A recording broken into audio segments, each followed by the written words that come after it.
Casita de oración Jesucristo, Sabiduría de Dios, presenta la catequesis de Elane, apostolado de la nueva evangelización.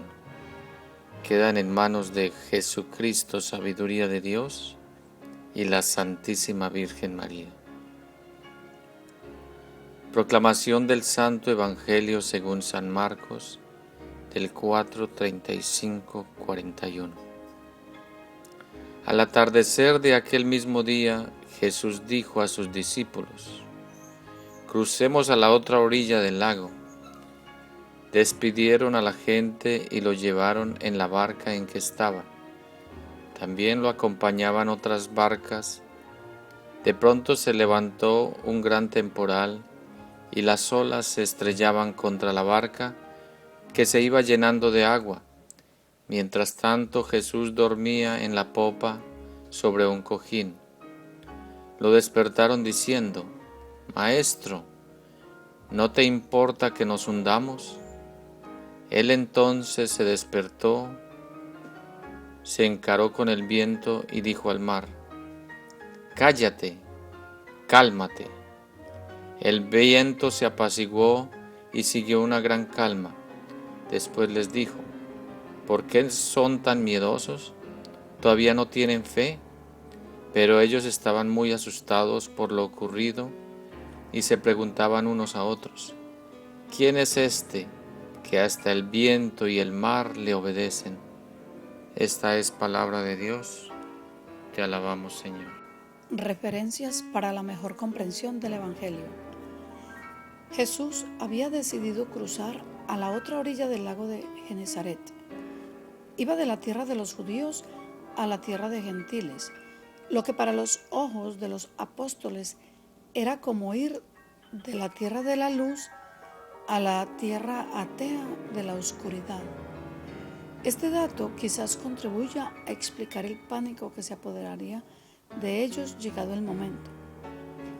De pronto, estando en medio del lago, estalla la tormenta, igual que en la vida de hoy. Es una tormenta que desequilibra a los hombres, sacudiendo la barca, que era la única seguridad para ellos. Los apóstoles se llenaron de terror y seguramente también de angustia y asombro al ver que el maestro dormía plácidamente en la popa, reclinando sobre su almohadón. Este pasaje nos lleva a pensar en nuestras instituciones débiles barquitas que, guiadas por seres humanos imperfectos como todos, con dudas y angustias, problemas y ansiedades, con penas y alegrías, cansancios y desalientos, son sacudidas por las tempestades del mundo y las pasiones humanas, que siempre tratan de desbaratar a toda costa las obras del Señor. ¿Cuántas veces nos dejamos caer en una silla pensando que determinado problema o determinada situación no tienen arreglo y que terminarán por hundir la barquita que el Señor ha puesto en nuestras manos?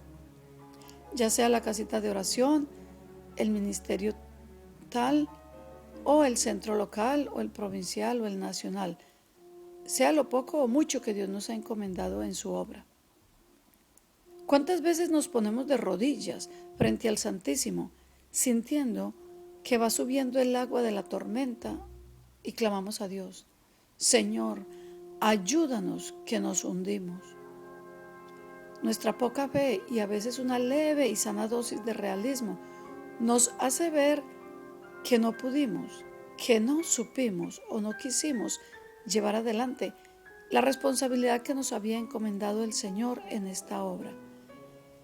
Y de inmediato comenzamos a mirar dónde están los botes salvavidas, los chalecos, o por último, un madero o cualquier cosa que flote para salvarnos, porque vemos que los rayos caen a nuestro alrededor y su sonido nos ensordece y nos deja ciegos. Sin embargo, este pasaje nos muestra que siempre, gracias a su promesa, el Señor está ahí, ya sea dormido o despierto, pero allí, en medio de la barca, atento y solícito, cuidando lo que es suyo.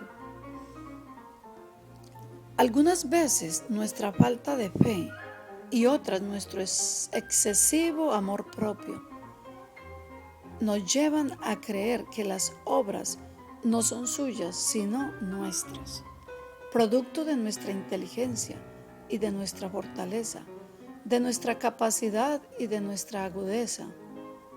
Y por eso, cuando el viento arrecia, lo primero que se nos ocurre es abandonarlo todo y escondernos en las oscuridades del sótano de la conciencia, tratando de encontrar culpas en los demás para aliviar las nuestras, que generalmente son las peores.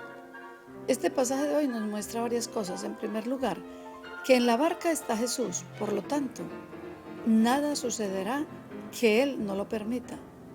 En segundo lugar, nos enseña que el desesperarnos, el angustiarnos y el querer abandonar la barca es calificado por el Señor como un acto de cobardía, una falta de fe. ¿Por qué son tan miedosos? ¿Aún no tienen fe? Así pregunta Él. Y la actitud de Jesús no es la de decir, ya, cálmense, hijitos, ya pasó todo, estén tranquilos, sino que es regaño. Un regaño porque no ve la fe que esperaba en sus discípulos. Más bien ve que la tormenta interna, como el pánico, la desconfianza, la del extravío, la del reproche, era quizás peor que la manifestación externa. A Dios no se le puede reprochar por nada. Y hay quienes creen que tener una relación personal con Dios significa tener la intimidad suficiente para tratarle de tú a tú y poder reclamarle, reprocharle y exigirle. Dios sigue siendo Dios, muy amigo, muy cercano, muy padre, pero Dios. Y como tal se merece toda reverencia y respeto. Y volviendo a la reflexión de la barca, Jesús nunca dijo que el camino sería llano y placentero, sino por el contrario, Él habló de la puerta angosta, del camino empedrado, del ojo de una aguja, y por eso viene ahora su regaño. Por otro lado, ya había realizado muchos prodigios y milagros delante de ellos, como para que ahora les asaltara semejante desconfianza. Con todo, Jesús permite que las cosas ocurran de ese modo por algo. Quiere que todos ellos experimenten en carne propia el poder salvífico de Dios, aunque solo sea materialmente por ahora. Es posible que en ese momento todavía muchos de los discípulos no estuviesen seguros de que se trataba del Mesías. De allí que se quedaran pensando, ¿quién es este que hasta el viento y el mar le obedecen? En el lago, la tempestad se había calmado, pero ahora estaba muy viva en el corazón de cada uno de los apóstoles. De ese modo, Jesús hace que dejemos de atender, de asombrarnos por el mal que nos llega y que empecemos a admirar el bien que tenemos a nuestro lado, en su gracia, en su presencia, en su ayuda y en su guía. Cristo quiere que el tiempo que nosotros gastamos contemplando el mal, lo empecemos a emplear en admirar el bien y que así, confiando en Él, que es el bien supremo, analicemos las cosas y situaciones siempre con optimismo y con el corazón abierto. Si así lo hacemos, comprenderemos que nuestras tormentas están formadas en la mayoría de los casos solo por celos, prejuicios, miramientos, resentimientos, desobediencias, frialdades y tibiezas, o simplemente por malos entendidos que no dejan de chispear como rayos que nos enceguecen y nos ensordecen hasta llevarnos a bajar los brazos en la obra que Dios quiere que realicemos. Pero Jesús quiere que dejemos de prestar atención a eso, porque Él es el Señor de todas las cosas. Hace pocas semanas comentábamos cuando Jesús ascendió a los cielos y les había dicho a sus discípulos, me ha sido dado todo poder en el cielo y en la tierra. de tal suerte que nada sucederá sin que Él lo apruebe. Lo único que debemos hacer nosotros es permanecer unidos a Él y unidos entre nosotros por Él, a través de su palabra y de su presencia eucarística. El Señor nos está pidiendo que dejemos de ver tanto las cosas que suceden a nuestro alrededor, que quitemos el ojo a los problemas y a las personas que según nosotros los causan, para que miremos más a Dios, para llenarnos más de fe. Ahora, sería bueno si además aprovechamos ese cambio de óptica para prestar atención a lo que sucede dentro de nosotros mismos, a lo que nosotros hacemos o dejamos de hacer. ¿La tormenta está tronando allá afuera? Sí, y pareciera ser que la barca ya va a hundirse. Pero si así sucediera, ¿qué pasaría conmigo? ¿Dónde iría yo, que solo estuve ocupando espacio y haciendo peso en esta barca? Y fui incapaz de tomar un remo para tratar de salvar a mis hermanos. ¿Qué sería de mí que solo me dediqué a estar aterrorizando a los demás o incitándoles a que saltasen de la barca? ¿Acaso yo también me olvidé de que Jesús estaba allí en esa barca y estaba mirando todo lo que yo hacía y todo lo que dejaba de hacer? El Evangelio siempre nos invita a reflexionar sobre nuestra conducta, a profundizar nuestra conversión. Hoy nos instará a cultivar más la fe, mañana la esperanza y siempre nuestra caridad. Dios no se cansa de exhortarnos para que cada día seamos mejores, para que nos volvamos incapaces de hacer daño a nadie y más, para que seamos capaces de pasar por esta vida como pasó Él, haciendo solo el bien y más que el bien. Lo que tenemos que lamentar es que muchas veces tenemos los ojos bloqueados y los oídos cerrados, de tal suerte que no vemos ni oímos más que lo que queremos ver y oír. A veces pareciera ser que nos hemos vuelto ciegos y sordos de conveniencia, maestros para acomodar la realidad a nuestro punto de vista, ubicándonos siempre en el lado de los buenos y volcando todos los defectos a nuestros adversarios frecuentes o circunstanciales, mirando las pajas en los ojos ajenos y claro, así nunca nos será de provecho nada, ni las catequesis, ni los sermones, ni las lecturas de las Sagradas Escrituras, ni nada, pues solo servirán para reforzarnos en nuestro error.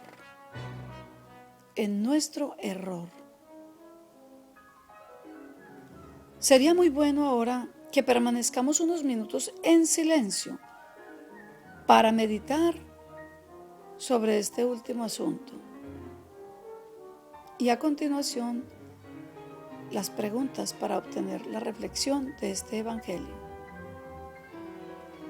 Ante cualquier problema en mi vida, ¿acudo al Señor pidiendo su luz y su ayuda o trato de encontrar mis propias soluciones?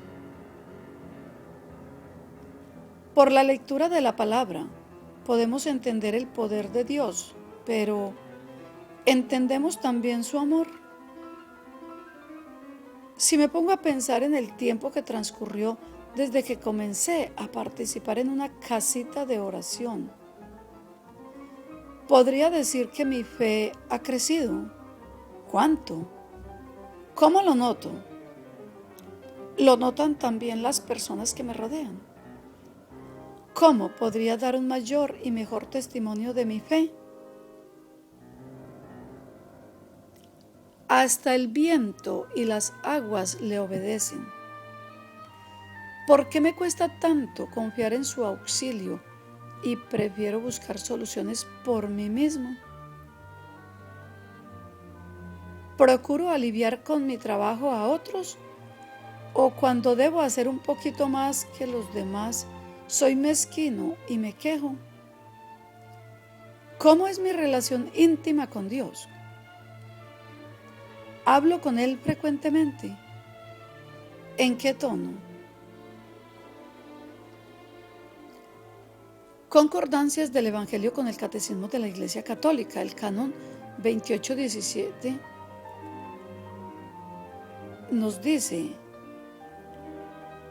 esta petición es el Maranatá, es el grito del Espíritu y de la esposa: ven, Señor Jesús.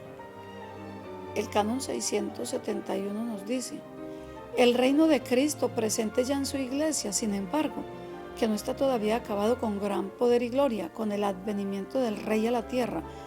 Este reino aún es objeto de los ataques de los poderes del mal, a pesar de que estos poderes hayan sido vencidos en su raíz por la Pascua de Cristo, hasta que todo le haya sido sometido, y mientras no haya nuevos cielos y nueva tierra en los que habite la justicia, la iglesia peregrina lleva en sus sacramentos e instituciones que pertenecen a este tiempo la imagen de este mundo que pasa.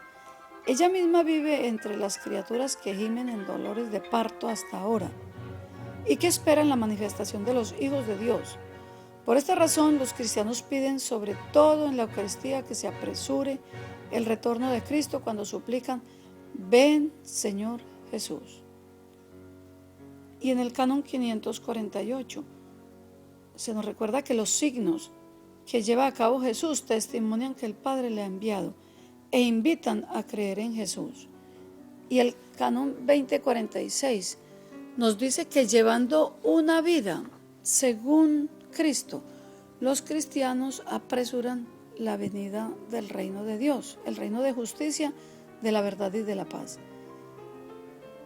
Y el canon 2610 nos confirma que del mismo modo que Jesús ora al Padre y le da gracias antes de recibir sus dones, nos enseña esta audacia filial: todo cuanto pidáis en la oración, creed que ya lo habéis recibido. Tal es la fuerza de la oración: todo es posible para quien cree, con una fe que no duda, tanto como Jesús se entristece por la falta de fe de los de Nazaret y la poca fe de sus discípulos. Así también se admira ante la gran fe del centurión romano y de la cananea.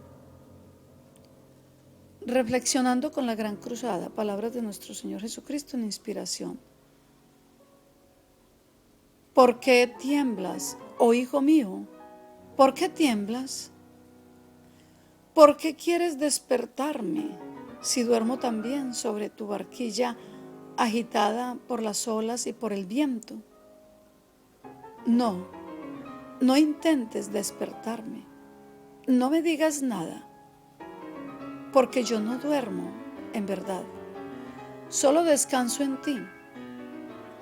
Soy tan combatido en otras partes. ¿Por qué no quieres que repose en tu barquilla? ¿Temes las palabras? ¿Temes el rigor de la estación inclemente?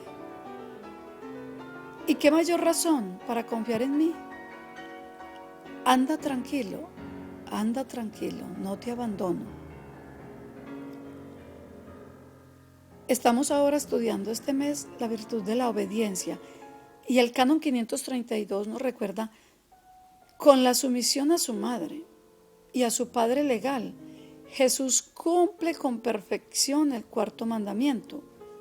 Es la imagen temporal de su obediencia filial a su Padre Celestial. La sumisión cotidiana de Jesús a José y a María anunciaba y anticipaba la sumisión del Jueves Santo. No se haga mi voluntad, lo dice Lucas 22:42. La obediencia de Cristo es lo cotidiano de la vida oculta, inaugurada ya la obra de restauración de lo que la desobediencia de Adán había destruido. Y en la Gran Cruzada se nos dice al respecto: mi silencio y el de María no los haga creer que seamos más amorosos que sabios. Los dones que nos ha hecho el Hijo de María son inmensos también en este campo. Y si callamos, casi siempre es por el inmenso amor nuestro, por ese inmenso amor nuestro al ocultamiento y por la enorme alegría que experimentamos al oír hablar solo a Él. El Verbo hecho hombre, el Hijo de nuestra casa, Jesús Salvador, obediente y amoroso, vástago de la excelsa Virgen que lo custodió como tabernáculo del Altísimo. Y para finalizar nuestra casita de oración tenemos los propósitos semanales. Con el Evangelio, mantendré en mi corazón la presencia del Señor en todo momento, y así sabré que mi vida no zozobrará jamás. Seré feliz sabiendo que Jesús me pide descansar en mi barca, en mi vida, en mi corazón. Y con la virtud del mes, imitaré a María en su silencio y en su humildad, pero sobre todo la imitaré en su obediencia, porque a partir de ella, de esa humildad, el Señor podrá hacer maravillas por mí y por los que me rodean. Nos cubrimos con el manto precioso de la Virgen María para que ella nos ayude a ser más humildes y obedientes y a guardar silencio, como el de María y el de San José, en todos nuestros pensamientos, palabras y actitudes, y que nuestro Señor Jesucristo nos cubra con su preciosa sangre y recibimos su santa bendición. En el nombre del Padre, del Hijo y del Espíritu Santo. Amén.